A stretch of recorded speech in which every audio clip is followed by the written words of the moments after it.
name is Orville Higgins, and it's another edition of Fan Central. Talking to the people at the heart of the top sporting stories. Hear from your favorite sportsmen and women and the administrators who work tirelessly to make it all happen. It's live sports talk. I've written an entire article. Yeah. Looking at all the major issues every Tuesday at 9 p.m. It's Fan Central.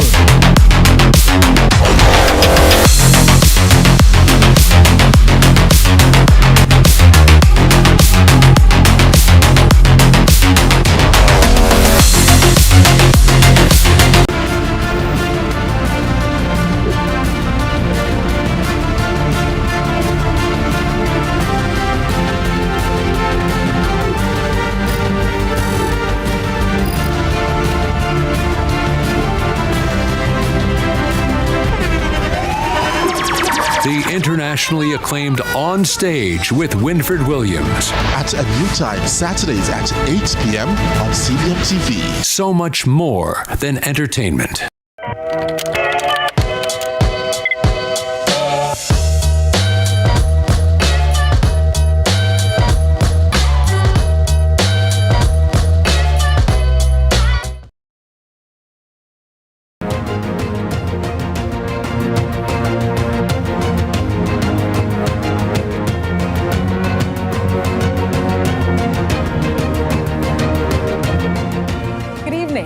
Welcome to Lead Stories Global Lead.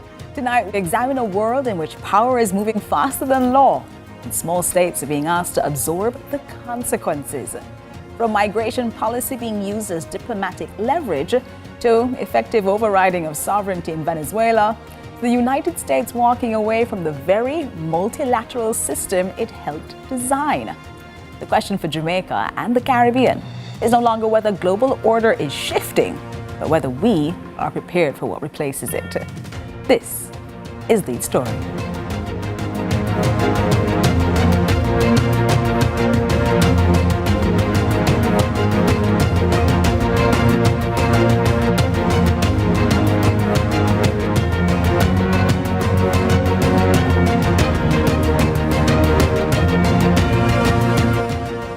Welcome back to Lead Story. Migration has always been a humanitarian issue, but at the start of 2026, we're also seeing it as a tool of geopolitical management. CARICOM states are now undergoing a pressure to accept third-party nationals. Those are people who are not their own citizens as part of a U.S. migration enforcement arrangement. This is happening alongside new U.S. visa bond requirements, including an up to $15,000 US bond imposed on citizens of Antigua and Barbuda and Dominica. The signal is clear. Cooperation is being incentivized while resistance is being priced. Joining us now is Wayne Golding, a U.S. immigration attorney and a Jamaican American. Mr. Golding, thanks for being with us. Thank you for having me.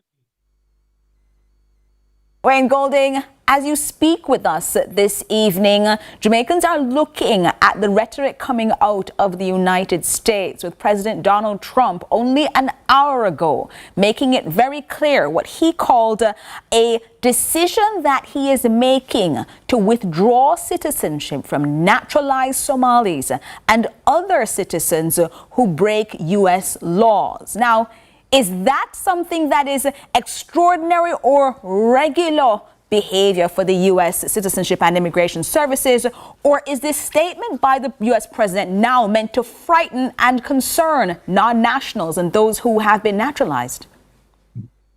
Well, nothing is ordinary anymore in the immigration world of the USCIS and the president in particular.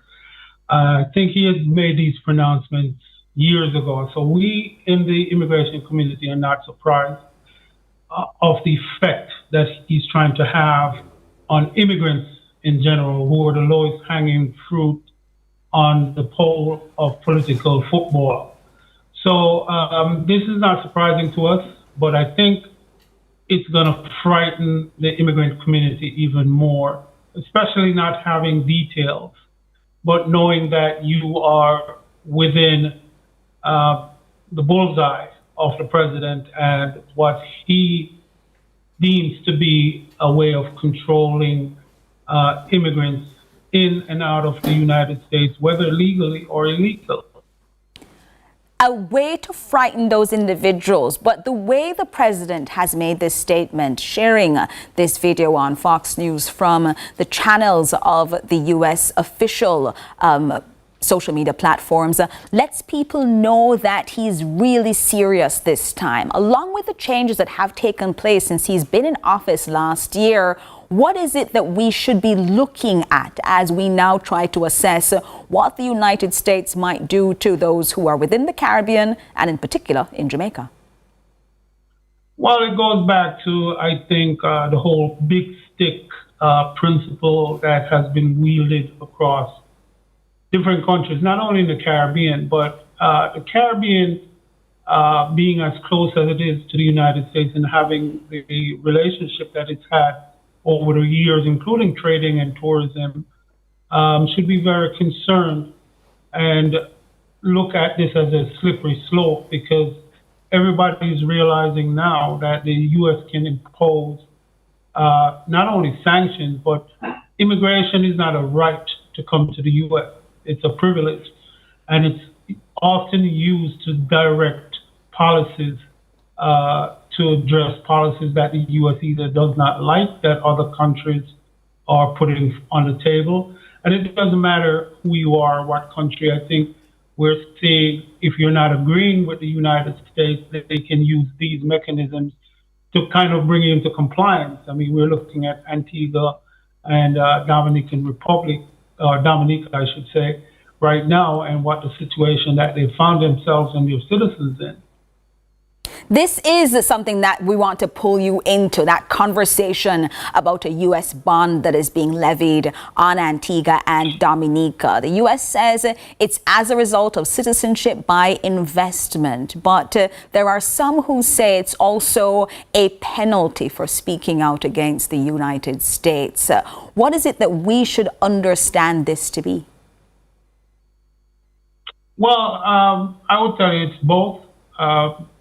We often know that U.S. policy, especially in the Caribbean and in the Western Hemisphere, oftentimes in the past was governed by the Monroe Doctrine, where they did not want a scintilla of a smell of communism coming to the Western Hemisphere.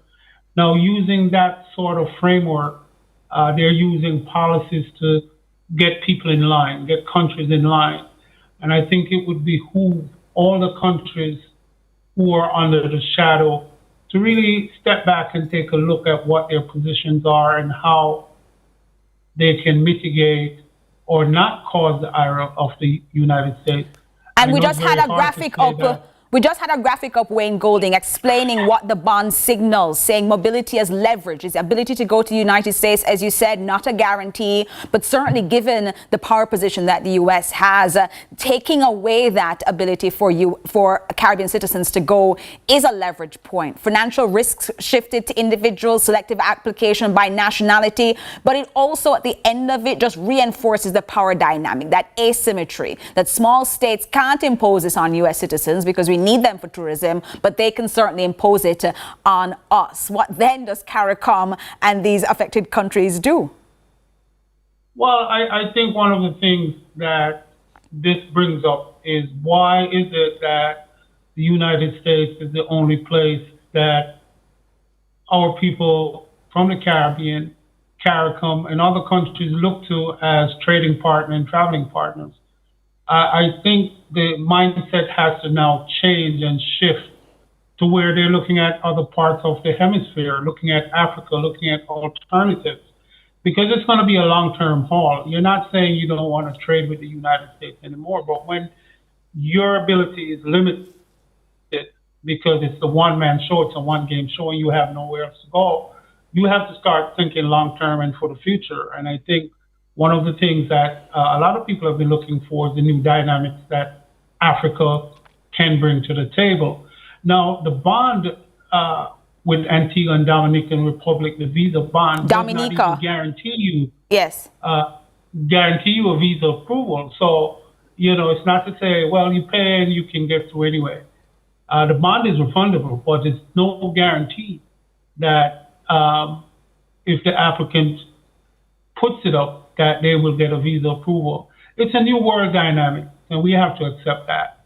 It's not a war, you know, but it's an idea of how do you plan for the future for your small country, and not to get in this trap where you have no alternative. You don't want to get trapped where you have no alternative, but there's another pressure point that's come to bear now on Caribbean states. Let's listen to a regional leader as he explains now a new conundrum that Caribbean states have found themselves in, taking as the St. Kitts Prime Minister's position now, indicating what he has been asked to do by the United States and the parameters within which he is operating, taking third country nationals into his own country. Let's take a listen.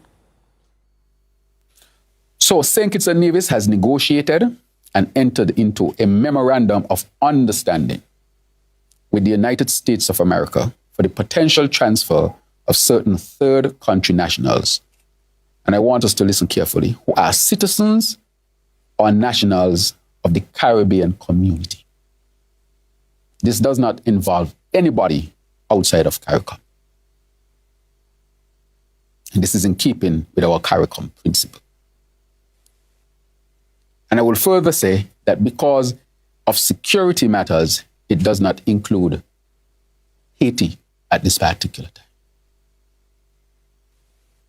It does not involve anybody from any other place outside of the CARICOM region. Under the arrangement, the United States may propose transfers of CARICOM nationals. This is what St. Kitts and Nevis has negotiated, without violent or sexual criminal backgrounds. The MOU contemplates jointly develop operational procedures, including capacity-based limits and logistical arrangements. So in St. Kitts and Nevis's negotiations, through our proactive diplomacy, this only contemplates CARICOM citizens. Wayne Golding, you're hearing there from Dr. Terence Drew, Prime Minister of St. Kitts and Nevis, talking about the position that they have in the negotiation with the United States, saying they're only taking CARICOM nationals, and even not all of them, indicating that they're not taking Haitians who are part of the Caribbean community. However, other Caribbean states like Guyana, deep in negotiations with the United States, and other countries as well are taking third nationals from other places, including St. Lucia. What's your position on this, Wayne Golding? And we have the graphic up as well to help those at home. You're laughing. I chuckle when I hear that, because you have to negotiate from a position of power. And from what I know about what the U.S. is looking for in terms of people being removed from this country who have not been accepted by their country of origin, they don't have a country to go, is that they have not said we are only deporting Caribbean nationals to those persons who are accepting third-party country people. We saw a very clear example of a Jamaican that was deported to Africa and was, I'd say, rehabilitated, convicted murderer. You know, so I don't know the intricacies of St. Kitts' negotiation, but I know that the objective of the U.S. government in removing people to third countries is because those persons are not being currently accepted by their country of origin, or they can't determine where these people were originally from, and it does not demark or differentiate whether they were drug dealers or they were murderers, whatever. They are just telling countries, we need you to take people that we can't send anywhere else. So I adopt a wait and see attitude. That's probably a good start with St. Kitts, if that's exactly what's in their MOU. And that's probably what it just is. It doesn't mean that's going to be the final decision and the U.S. is going to say, well, we're going to have no sanctions against you. Because frankly, if the U.S. barks, you've got to move in that direction. A horrible, horrible feeling and then so I'd love for many to see that states. memorandum. That the memorandum then will be incredibly important, not only the MOU for St. Kitts, but those other countries as well that have either inked deals with the United States or in the process of negotiating. But a rough position to be in for small Caribbean states. Wayne Golding, U.S. immigration attorney and Jamaican American, thank you so very much for joining us inside Lead Story. Thank you. And we keep an extra watch on what's going on because at the end of the day, as an attorney, we have to go by what the current law is on the book. And sometimes, you have to fight where you think there's no fight if you think the law can be changed or it's on your side. I think that's such a powerful position for you to take, Wayne Golding, as you continue to talk to us. Well, that was Wayne Golding talking to us after the break. We'll take a look at developments in the United States and not only how they affect us, but how they affect Venezuela. We're watching a lot of movement. We keep you up to date next here inside Lead Story.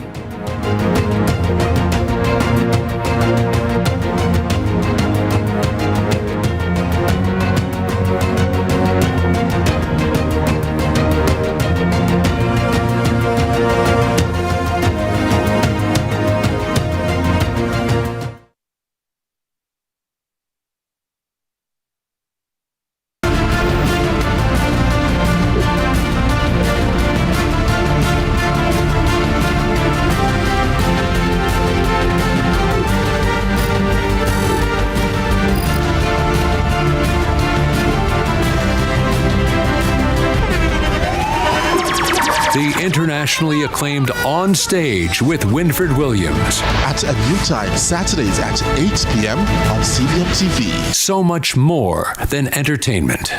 Jamaica's unemployment rate has fallen to 3.3%, down from 13.2% in 2016. Our government's continued focus on job creation is delivering real results. We are building Jamaica. The time by the Office of the Prime Minister is...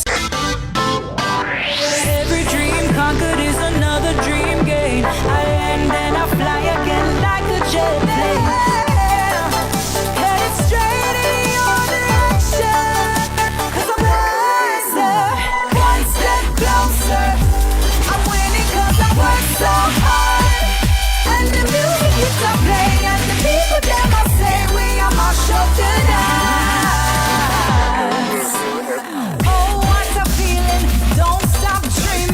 Keep on believing in the power of the feeling. Whatever you want, take a chance. Song in your heart, step in your dance. You got the spark, don't fit the dark, shine your lights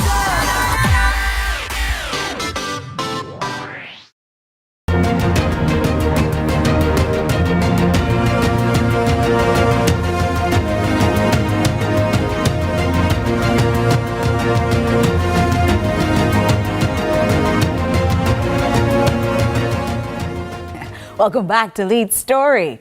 We now widen the lens because migration, pressure, energy security, and diplomatic coercion are not isolated events. They're symptoms of a deeper global realignment. Joining us now is Christoph Simpson, chairman of Left Alliance for National Democracy, Socialism, Lands. Hello, Christoph, and thanks for joining us inside Lead Story. Hey, thanks for having me again. On January 3rd, Nicolas Maduro was captured and transferred. Kidnapped is the word that you have said and that many international scholars are using, marking a shift from regime change rhetoric to effective external administration of a sovereign state. From your perspective, what precedent is being set when a powerful state asserts operational control over another whole place, like Venezuela, without a multilateral mandate? Well, U.S. is doing what it has always done. Remember what they did in Panama with Noriega. So Manuel Noriega, former president of Panama, removed from that country as well under the charges at the time that had been told of drug trafficking, which is the basis on which they had moved him. Is that for you reminiscent of what you're seeing here? Yes, also in 2004, the U.S. kidnapped Aristide and flew him out to Haiti. So Jean-Bertrand Aristide, former president of Haiti, removed as well. And videos of Jean-Bertrand Aristide have become, again, trending online with him explaining what happened there. So you're seeing this, are you seeing this as a pattern of behavior by the United States in this region? Yes, the U.S. has always been this type of power to decide that it wants to subordinate other countries and bend their domestic policies to whatever Washington's interests are at the time. Whatever Washington's interests are at the time, for you, given that this discussion had moved from saving the persons in the United States from the drugs that Venezuela had, initially fentanyl, something that the New York Times indicated was not produced in Venezuela, then the boat explosions that took place with U.S. military equipment being used to explode over 30 boats in either the Southern Caribbean or in the Pacific. Then now this movement to, we don't believe that Nicolas Maduro is the legitimate president of Venezuela and we have removed him. In your estimation, where are we now in terms of why the U.S. has justified these actions? The U.S. hasn't really justified them. It has tried to. They've been throwing whatever at the wall and hoping something sticks.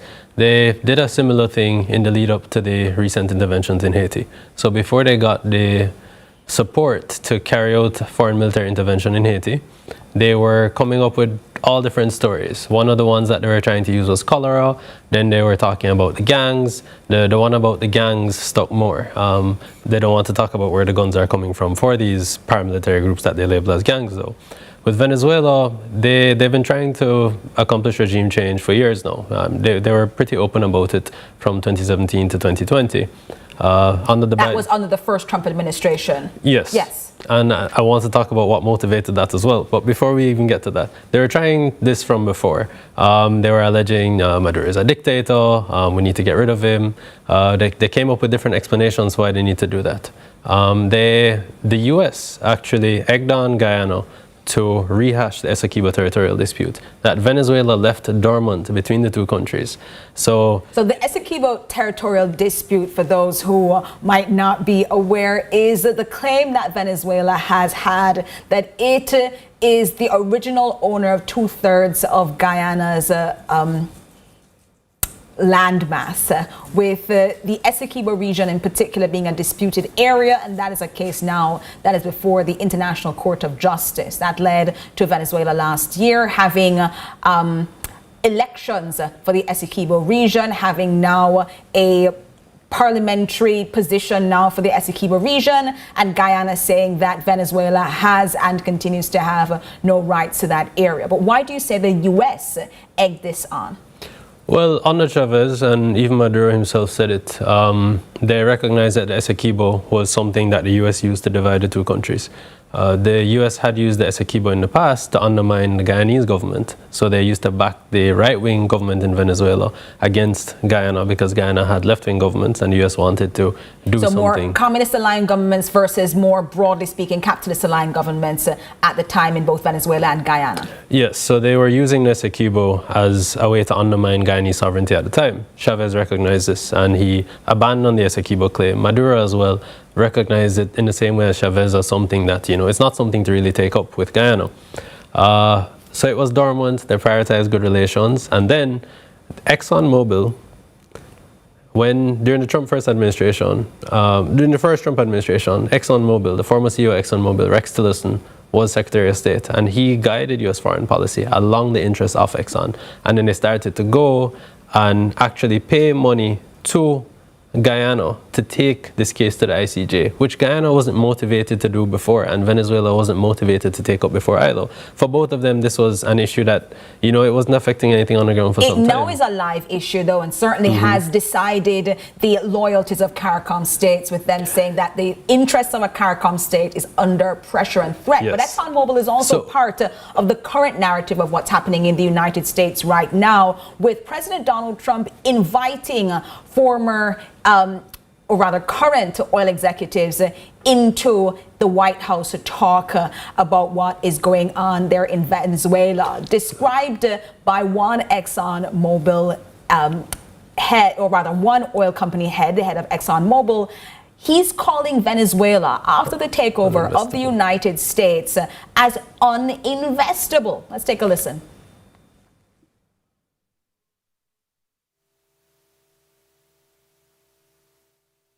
We're seeing there President Donald Trump inviting oil execs there into the country. And we're seeing here a discussion about what uninvestable means, because it has real specific implications: legal unpredictability, sanctions, volatility, weak contract enforcement, and political intervention risk, as something that the oil executives, especially the head of ExxonMobil, has said is the current situation in Venezuela, even after the United States has taken over the country and indicated that it will be running it from Washington. Is that a flag for you, Christoph? Yes, I want to get on Exxon, but I want to tie back what I was saying first to what you're asking. So they were throwing anything at the wall to see what sticks. So it was about defending Guyana. This is about Guyana and Venezuela, now the claim over Essequibo. So it was that was one thing that they were throwing. They were throwing the narco-trafficking thing. They were throwing support for terrorism, something that they've levied against Cuba as well. And then they were saying Venezuela is not a democracy. And Trump has before, during his first term and since that, talked about, openly said it's about oil. Yes. And I mean, we're moving into And only a few days ago, when given the opportunity to say it's because he wants to free Venezuelans, because he wants to get them out of dictatorship, said no, let's never forget, it's about the oil.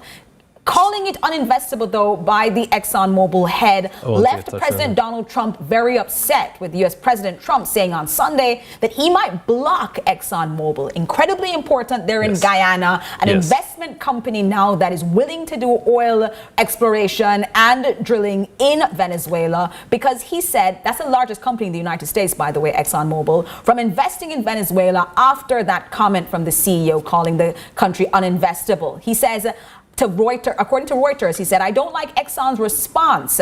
He told the reporters on Air Force One back to Washington on Sunday, I'll probably be inclined to keep Exxon out. I don't like their response. They're playing too cute. Does that then concern you, given that next door, Guyana is the one that has ExxonMobil, and next door they're saying, no, we don't want them? Let's listen to President Donald Trump himself.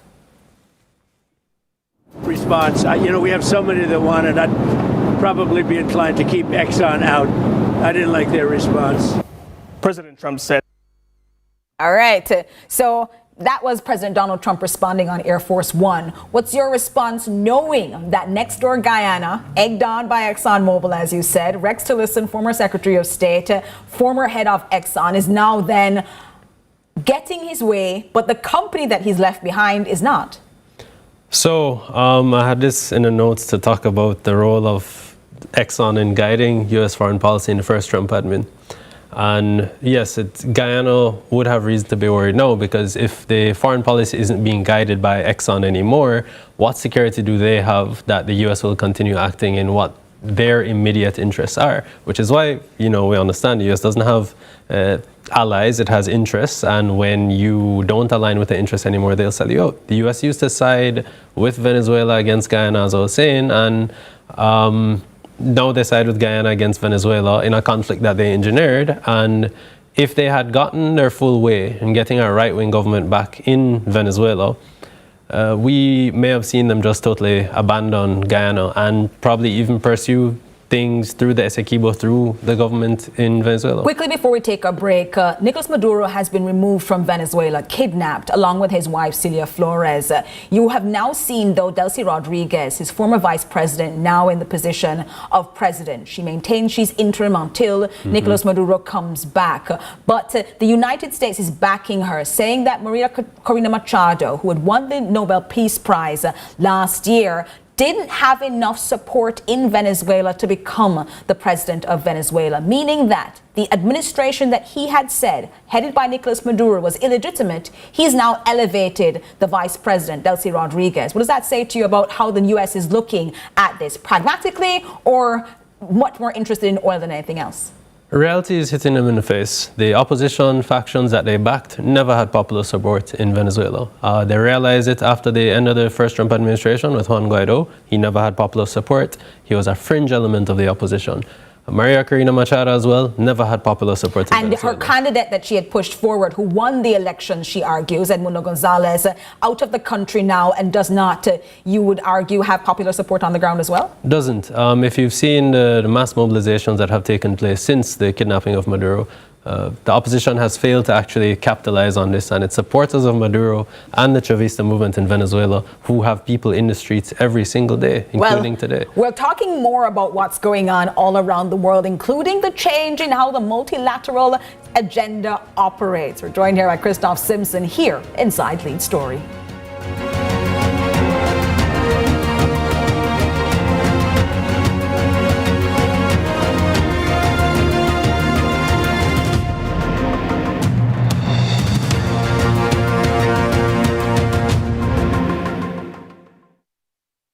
Let's delve deep into the issues.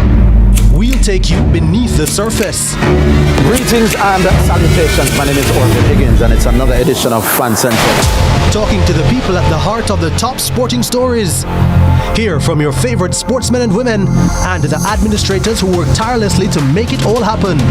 It's live sports talk. I've written an entire article. Yeah. Looking at all the major issues every Tuesday at 9 p.m. It's Fan Central.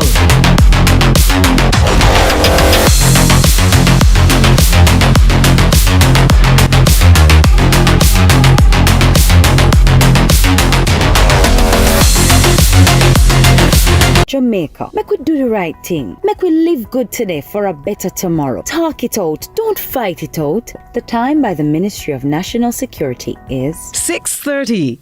Everybody want to see if a country right now. One thing about Jamaicans, we might have differences, but we know when something is good for all of us. And when we work together against crime and violence, we are stronger than ever. And that's how we know the Citizen Security Plan can work. That one that name CSP. The Citizen Security Plan is an initiative of the Ministry of National Security in partnership with the European Union. It's an all-of-government effort to create safer streets and build stronger communities. Go to mns.gov.jm to learn how you can play your part.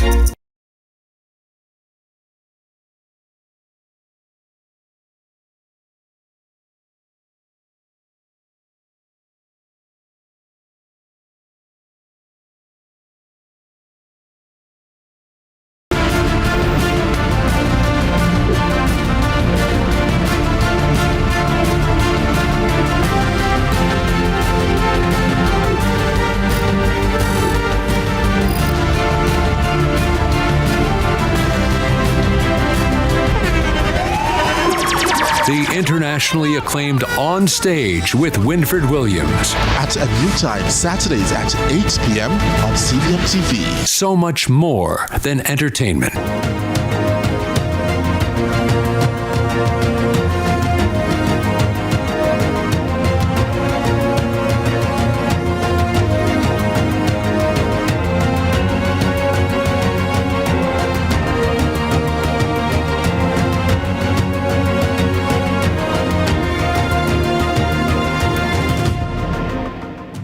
Thanks so much for staying with us inside Lead Story. We're continuing our look at what's going on in the region with Christoph Simpson, chairman for the Left Alliance for National Democracy Socialism, LANS. Now, Christoph, we're not only talking about what's going on in Venezuela, but also a massive shift.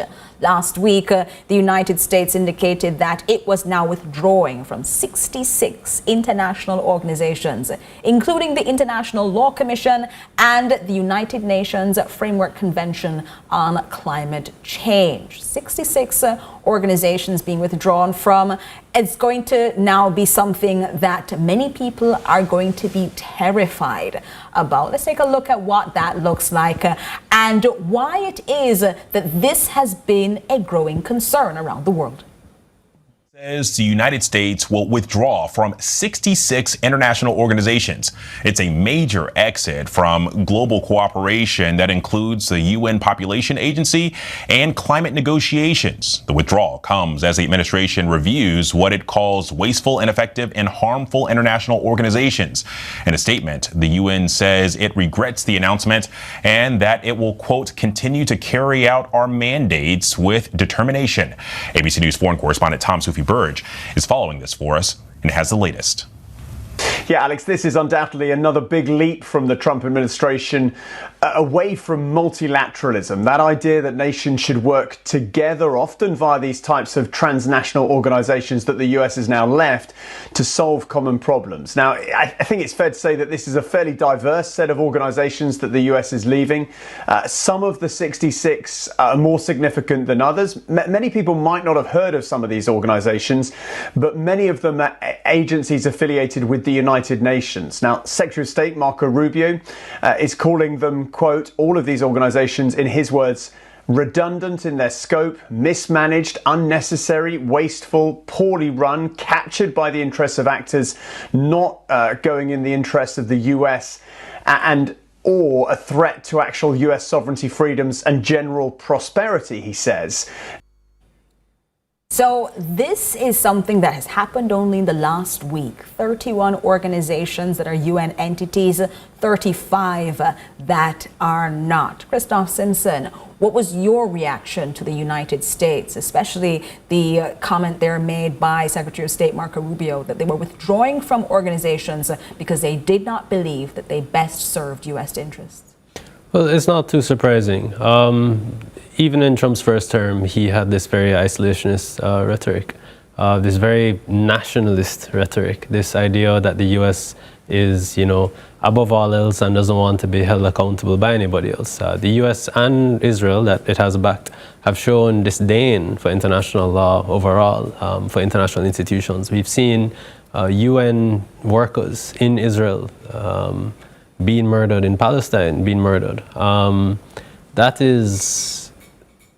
The U.S. endorsed that as well. It's not something we can really be surprised by. The question we have to ask ourselves is, why did we hinge so much of these things on support from the U.S. And U.S. funding being so important, as you spoke about those individuals being killed in Palestine. That's the UN Refugee Works Agency, UNRWA, and there had been big concerns about speaking out too much in support of those who had been killed, because so much U.S. funding is what is supporting these organizations. We also have the United Nations Framework Convention on Climate Change, UNFCCC. That's the foundation for global climate negotiations. President Donald Trump, however, saying that he believes climate change to be a hoax.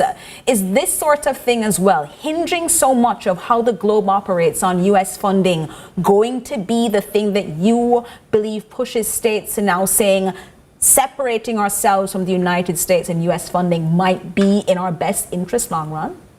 Yes, but it's not a decision that they will take abruptly and make quick moves. You're going to see it in very gradual ways. So you're going to see diversifying of foreign exchange reserves, for example.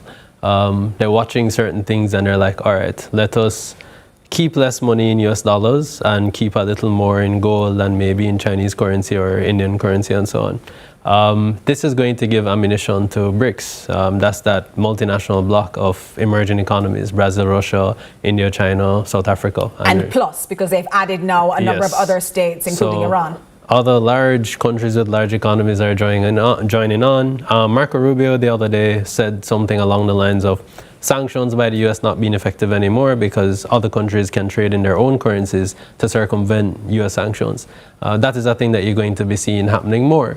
So what the US is in a very odd position now in trying to save its currency, to try to make its currency remain the dominant one, but it's shooting itself in the foot with other policies. So maybe that might have some impact on this, the dependence on the US for the support for these multilateral entities. I mean, the UN is headquartered there. The US itself funded a lot of NGOs through USAID, but they're using that to intervene in other countries and undermine the sovereignty. These things, these big shifts, they are big shakeups. The world is going to adjust, but I think some things will be gradual outside of this first initial shock. The countries will have to realize that, the US isn't a protagonist for their cause and interest. The US isn't under any obligation to support these things. The US chose to, and we have to build our own things that we want to see. I don't think it made sense to make things like climate change, a climate change agenda, so dependent on a country that for a time we knew wasn't interested that much in addressing climate change. You have two dominant political camps. One doesn't take it seriously at all and denies it. That Trump calls it a hoax. That's a sentiment common among U.S. Republicans. And then on the Democrat side, they're still beholden to the interests of big money. So the donors are people that are not interested in addressing climate change either. Are we watching the collapse of norms or simply their selective application as we look at what we have called not the new global order, but the new global disorder? I think many people made a mistake in thinking that we reached the end of history, and that there's actually a book called The End of History, that where we reached was the final point. This is peak humanity, peak international order. This rules-based order that the US talked about and that American liberals talk about isn't a real thing. And this is a lot of the context that has been placed around this has been post-1945, the creation of the United Nations, large powers deciding that they no longer wanted to go to war. And now we have this big global body that allows for us to have these community collaborative approaches to global issues. However, the most powerful organ of the United Nations, UN Secretary, or rather Security Council, is one that has these big powers having veto. That is the United States, Russia, China being able to say, whatever you're saying is cute, however, we're not going to allow that to go forward. Is that then a demonstration of the rules-based order only serving some interests versus others? They did that to balance interests, really. But yes, this international order that we became accustomed to is a product of the conclusion of World War II. This is coming from that. Everything has been built around that, and we thought, you know, with the UN Charter and everything, we accomplished everything we needed to. But reality is whoever has the power to get their way will get their way. So the US can go and kidnap the Venezuelan president, and there are no repercussions. The US can go kill Gaddafi, kill Saddam, invade Panama, do all of these things. There are no repercussions. Another country does certain things, and global condemnation, military operation.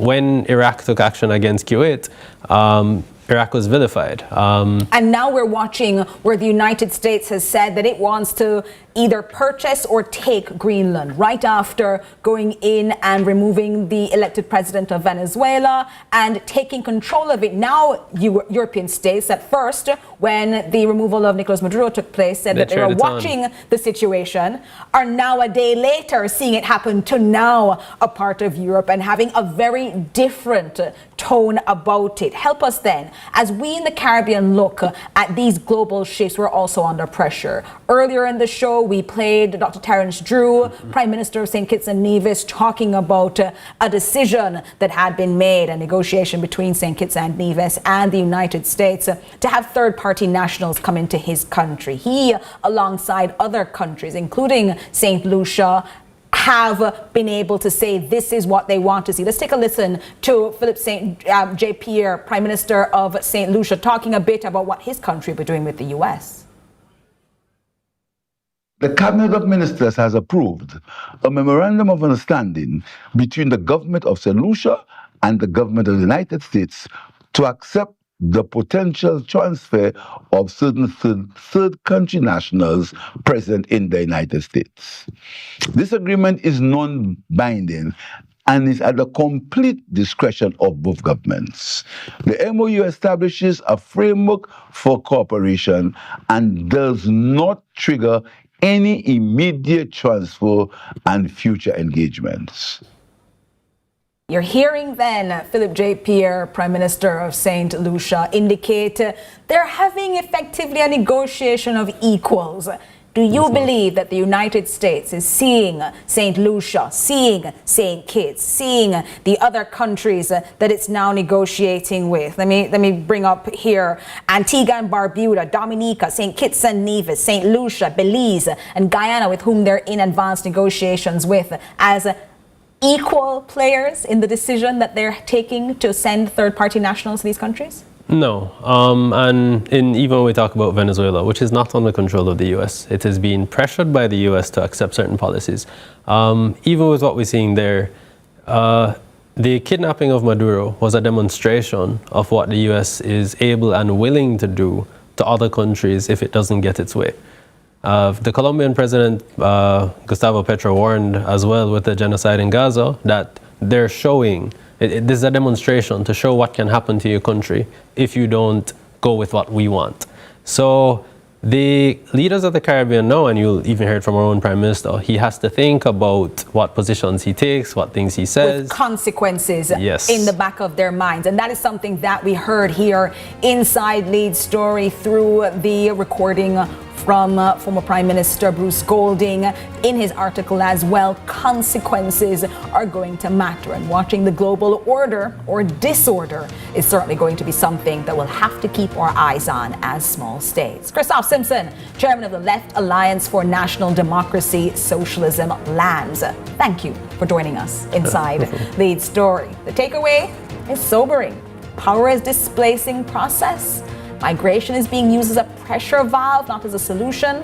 Small states can no longer assume that rules alone will protect them. We'll take a break now and take you around the world in our top 3 global summary. Next, inside Lead Story.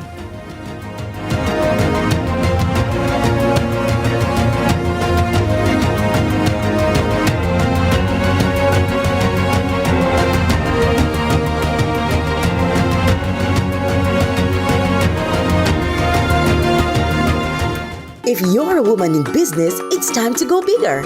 Your ambition is calling, and Horizon for Women in Business is answering. Horizon, a new loan product from Access Financial Services designed for women entrepreneurs to unlock the capital you need to grow and take your business beyond limits. With quick approval, flexible repayment, and low interest rates, your success is on the horizon. Call us now. The funds are waiting. Your success is on the horizon. Tune in to Lead Story, weekdays at 6 p.m. Hosted by Jodi-Ann Quarry. Brought to you by VC's Electrical Sales. Quality products at affordable prices. Let's delve deep into the issues. We'll take you beneath the surface. Greetings and salutations. My name is Orville Higgins, and it's another edition of Fan Central. Talking to the people at the heart of the top sporting stories. Hear from your favorite sportsmen and women and the administrators who work tirelessly to make it all happen. It's live sports talk. I've written an entire article. Yes. Looking at all the major issues every Tuesday at 9 p.m. It's Fan Central.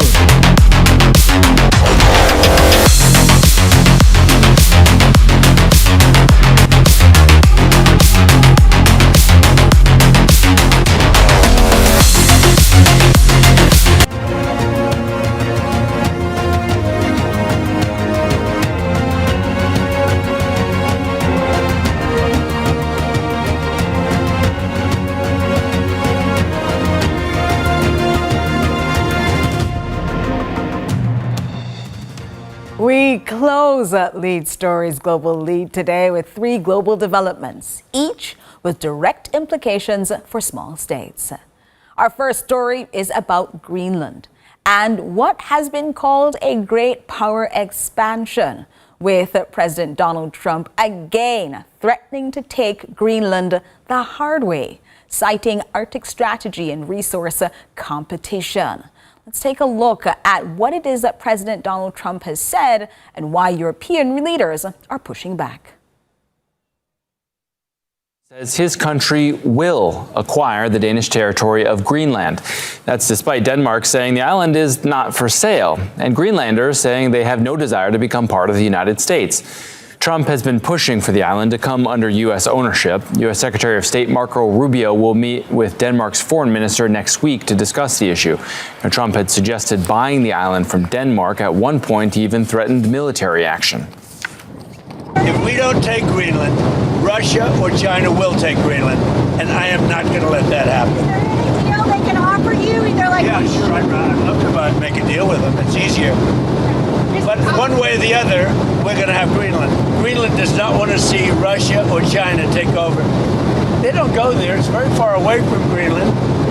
And Greenland, basically, their defense is 2 dog sleds. Do you know that? You know what their defense is? 2 dog sleds. In the meantime, meantime, you have Russian destroyers and submarines and China destroyers and submarines all over the place. We're not going to let that happen. And if it affects NATO, then it affects NATO. But, you know, they need us much more than we need them. I will tell you that right now. Mr. President, are you going to... Now, several European leaders have condemned the idea of a U.S. takeover of Greenland. Germany's vice chancellor is among the leaders who've urged Washington to respect Greenland's sovereignty. Sweden's prime minister has also weighed in. The U.S. administration's threatening rhetoric towards Denmark and Greenland is rightly met with very sharp criticism. Sweden, the Nordic countries, the Baltic states, and several large countries in Europe are standing together in support of our Danish friends. The United States, on the contrary, it should thank Denmark, which has been a very loyal ally over the years. U.S. President Donald Trump says his country... So you are then seeing a situation where you can be a staunch ally of the United States and they still want your land. This is not about Greenland alone.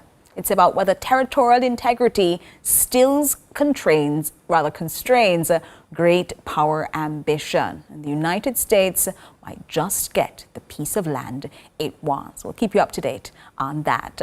Our second story today is from Iran and internal repression that is now a big feature of what's going on there. Officials in Iran now confirm more than 2,000 deaths following internal unrest. The normalization of mass domestic violence with limited international consequence signals a weakening of human rights enforcement globally. But it also allows us to take a sharp look at what it means for citizens to disagree with the positions that their government takes. Let's take a look at this. About 2,000 people, including security personnel, have been killed in protests in Iran. That's according to an Iranian official on Tuesday. It's the first time authorities have acknowledged the high death toll from an intense crackdown on 2 weeks of nationwide unrest. The official, speaking to Reuters, said that people he called terrorists were behind the deaths of both protesters and security personnel. The official, who declined to be named, did not give a breakdown of who had been killed.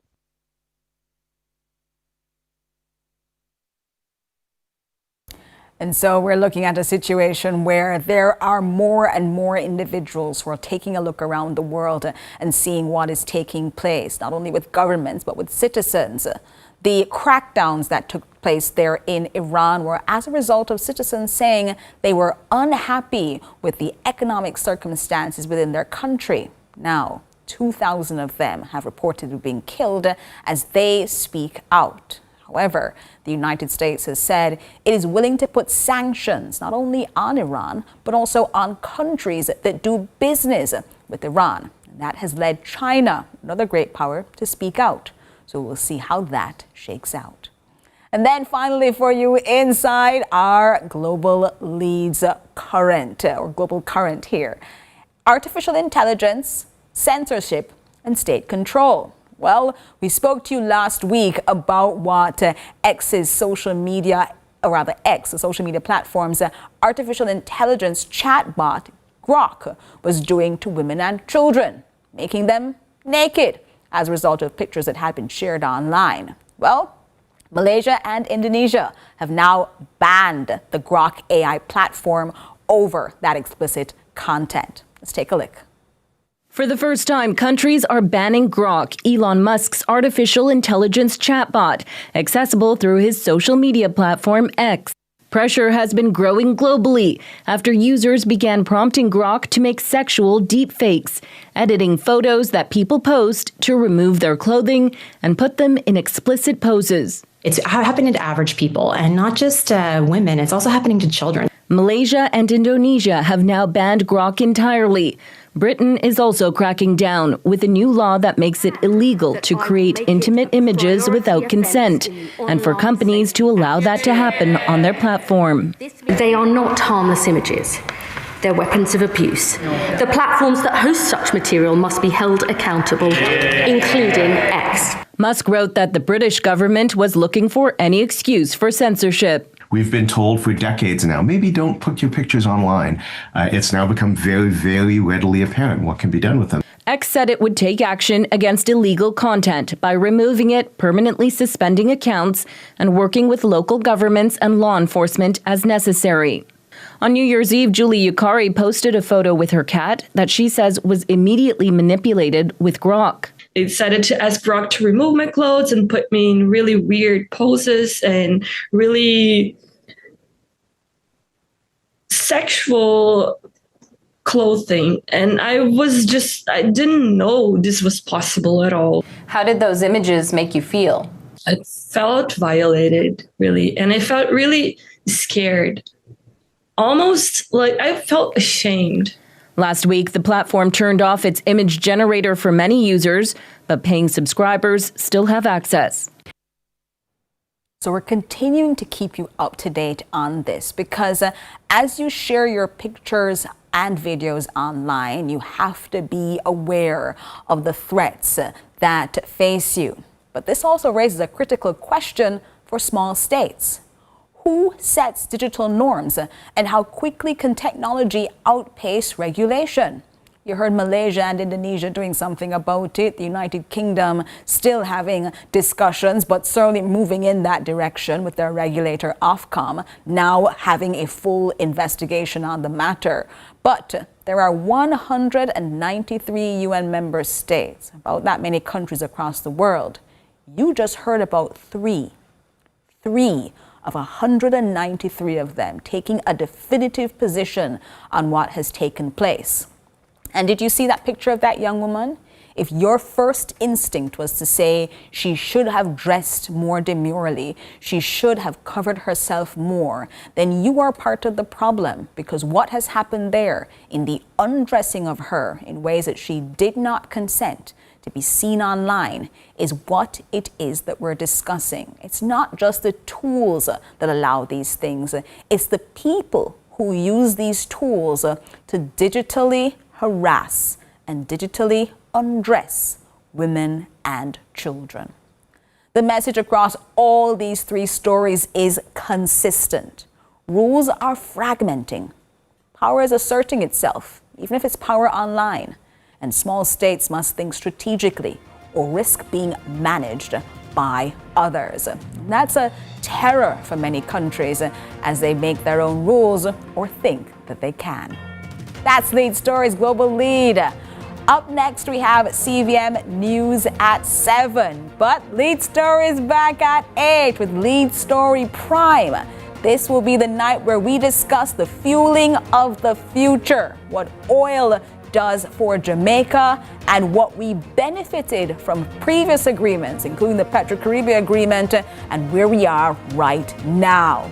Deep diving into that inside Lead Story Prime at 8 tonight. So come join us. I'm Jodi-Ann, and on behalf of the entire CVM production team, thank you for watching Lead Story. Have a fantastic evening and stay safe.